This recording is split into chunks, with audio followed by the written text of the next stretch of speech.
So you think you know what makes someone tough, huh? Let me ask you this. Can you survive a childhood from hell and still grow up to be the strongest, most independent person in the room? Sigma INFJs, quiet, introspective, emotionally detached. They ain't just born this way, you know? Trauma? That forged them. And in this video, you're gonna discover how those painful childhoods turn normal kids into the most mysterious, misunderstood individuals you've ever met. What if I told you that your brutal childhood shaped everything about your life today?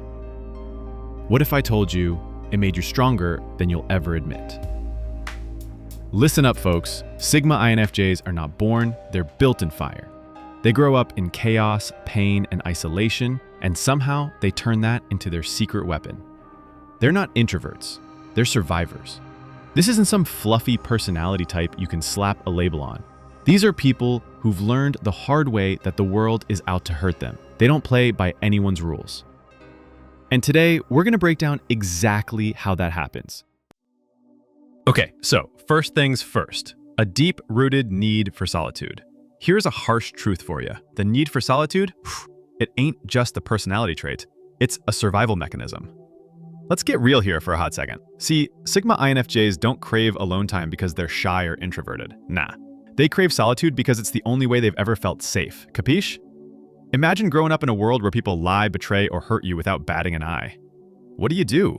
You learn that the only person you can truly trust is yourself. And that's exactly what happens in brutal childhoods.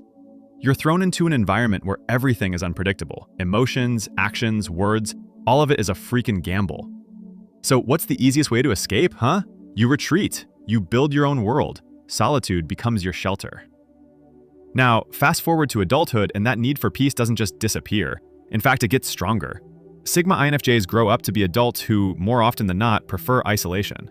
But it's not because they can't handle people, it's because they've learned that the world is chaotic, and their mind is the only place they can truly control. All right, get this. You probably think they're avoiding you, right?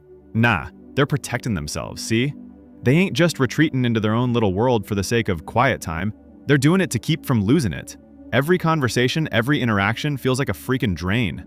They know what it's like to get burned by people who swore they cared. They know the more you get mixed up with others, the more you risk losing yourself. Back when they were kids, nobody respected their space. Their need for alone time was seen as a weakness or something to be stomped out. They were taught that the only person who'd give them peace was themselves. So now, when they gotta recharge, when they need time to think, they don't feel guilty. Can't feel guilty. It's their way of staying alive, you know? And here's the kicker. The truth that'll knock you on your ass. You'll never get what solitude costs until you've been forced to fight for your own peace.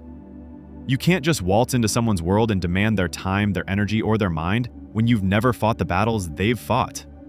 It ain't just about being antisocial or introverted. It's about survival, plain and simple.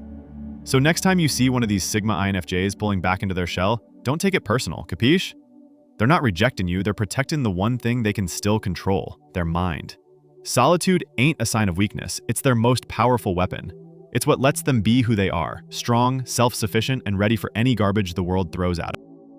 All right, so here's the second thing. Emotional detachment to protect themselves. Let me lay some truth on you. Emotional detachment ain't about being cold, it's a freaking survival tactic.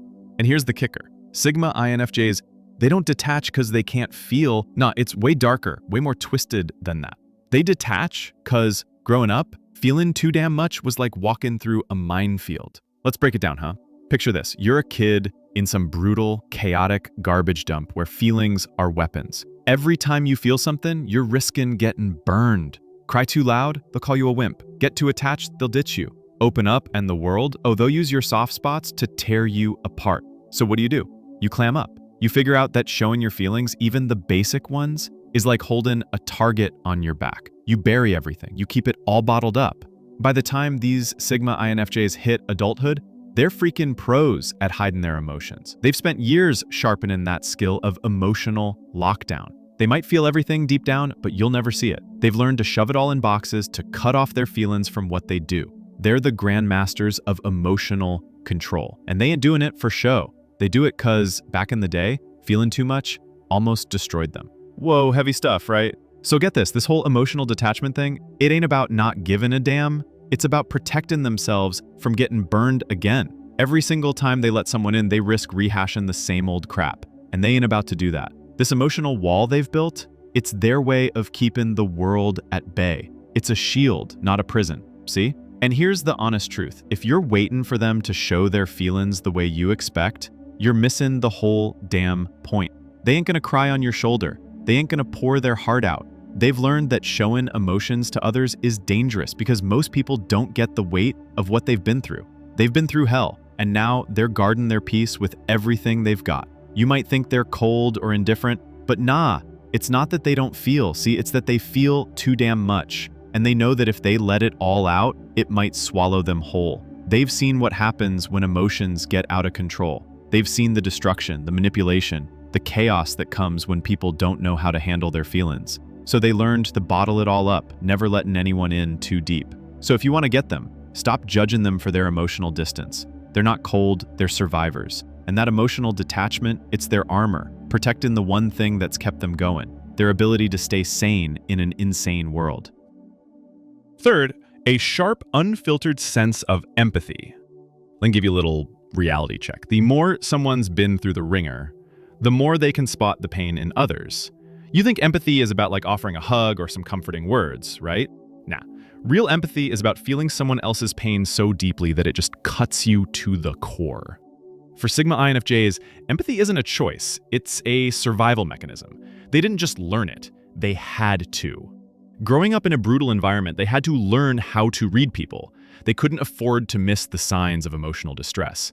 Whether it was a parent's anger, a friend's sadness, or someone's silent suffering, the Sigma INFJ became a master at detecting pain, often before anyone else even noticed it. And here's the thing, they feel it all. But don't mistake their silence for indifference. Sigma INFJs feel everything, more than you'll ever realize, but they don't always show it. They've learned that feeling too much is dangerous. See? Because when you've been hurt repeatedly, you start to protect yourself. The world's pain becomes a heavy burden, and if you let it consume you, you'll drown. So Sigma INFJs, they ain't exactly diving into everyone's emotional dumpster fire. They might get what you're feeling, probably better than you do, but don't expect them to play therapist.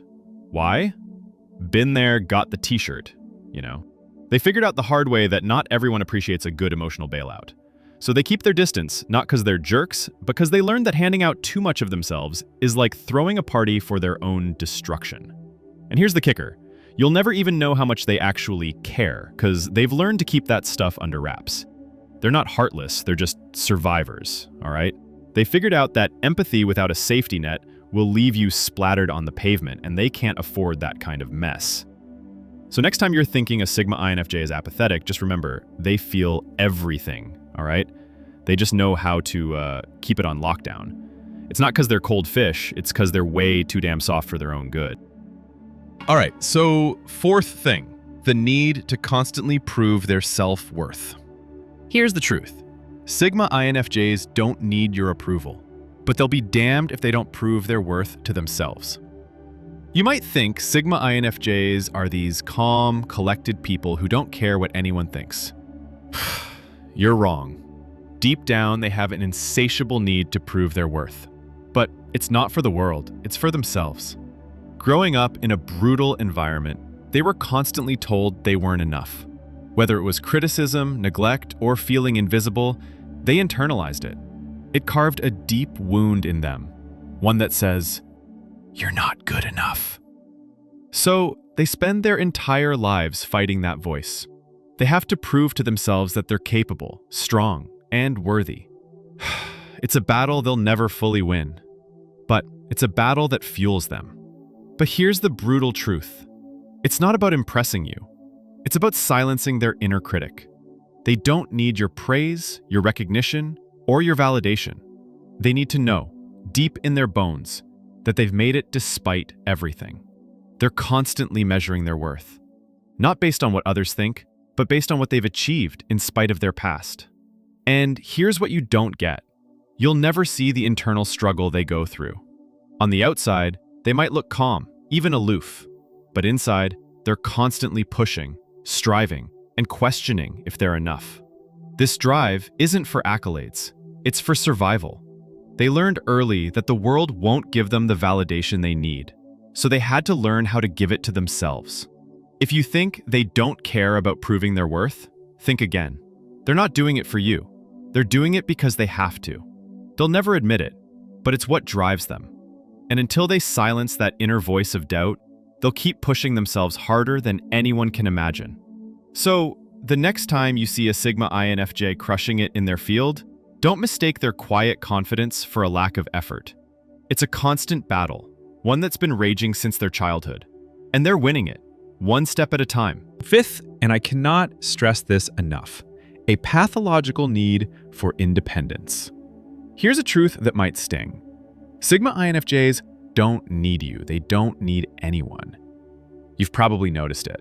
The Sigma INFJ keeps everyone at arm's length. They are independent to the point where they refuse help even when they need it. But here's the thing. You'll never fully understand why until you understand their past. When you grow up in a chaotic, neglectful environment, you learn one brutal lesson. You can't rely on anyone but yourself. Every person they trusted let them down. Every hand they reached out for was pulled away. No one was there when they needed support. So they learned to stand on their own 2 feet no matter what. The idea of depending on someone else, it's terrifying. The thought of being vulnerable, of trusting others to take care of them, feels like a trap. This need for independence isn't just a preference, it's a survival instinct. They've been let down too many times, so they build walls to keep themselves safe. The world doesn't give them the comfort or security they need, so they learn to rely solely on themselves. They're the only ones they can trust. Here's the brutal reality. When a Sigma INFJ pushes you away, it's not because they don't care, it's because they've been burned so many times that they refuse to let anyone in. They've been through the worst, and they've come out stronger because they've done it alone. They learned that relying on others is a risk, and they're not willing to take it. Here's the kicker. You'll never convince them that they need anyone. Even if you're offering help, even if you think they need it, they won't accept it. They've got their own way of handling things, and they don't need anyone messing with their process. They've spent years learning how to navigate life on their own terms, and that independence is a badge of honor for them. So the next time a Sigma INFJ shuts you out or refuses help, don't take it personally. It's not you, it's their need to stay self-sufficient. They've learned the hard way that relying on others can lead to disappointment, so they carry their burden alone. They don't want your pity or your help. They want you to understand that they choose to stand on their own.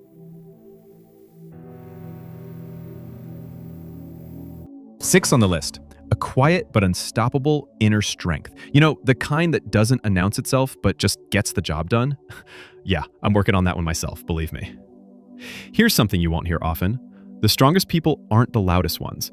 They're the quiet ones who've been through hell and back. Sigma INFJs don't scream about their struggles. They don't wear their pain on their sleeves. In fact, you might never even know what they've been through. But make no mistake, their strength is immeasurable. From a young age, they learn that the world doesn't care about their pain. No one's going to come rushing to save them, and that's something they had to accept quickly. So what do? They dig deep, bury their emotions, and keep moving forward. They don't shout for help. They don't whine or complain. They endure. And when you've been through enough hell, that endurance becomes your superpower. Here's the kicker. This inner strength doesn't come from a place of external validation. Sigma INFJs don't seek recognition for their resilience. They don't need anyone's applause or acknowledgement. Their strength comes from within. It's a quiet, almost invisible power that refuses to break, even when the world keeps pushing them down. They've been through unimaginable pain, yet they carry it with grace. They don't ask for sympathy or recognition. They just keep going. And they don't stop, because they've learned that stopping means being consumed by the chaos they've fought to escape. Now, here's the truth that might hit you hard. Sigma INFJs are stronger than you'll ever realize, and that strength often comes from the hardest experiences of their lives. The battles they've fought, the trauma they've endured, none of it defines them, but it shapes them. And that shape is unbreakable. They're not invincible, but they've become experts at surviving and thriving, no matter how tough life gets. The quiet strength of a Sigma INFJ is something most people will never understand because it's not flashy. It doesn't demand attention. But that's what makes it so powerful. It's a strength that's built on years of silent battles, and it's unstoppable. So, the next time you see a Sigma INFJ keeping their cool in the face of chaos, remember, they're not weak or cold. They're simply stronger than you can imagine, because their strength comes from a place no one can touch, their own resilience.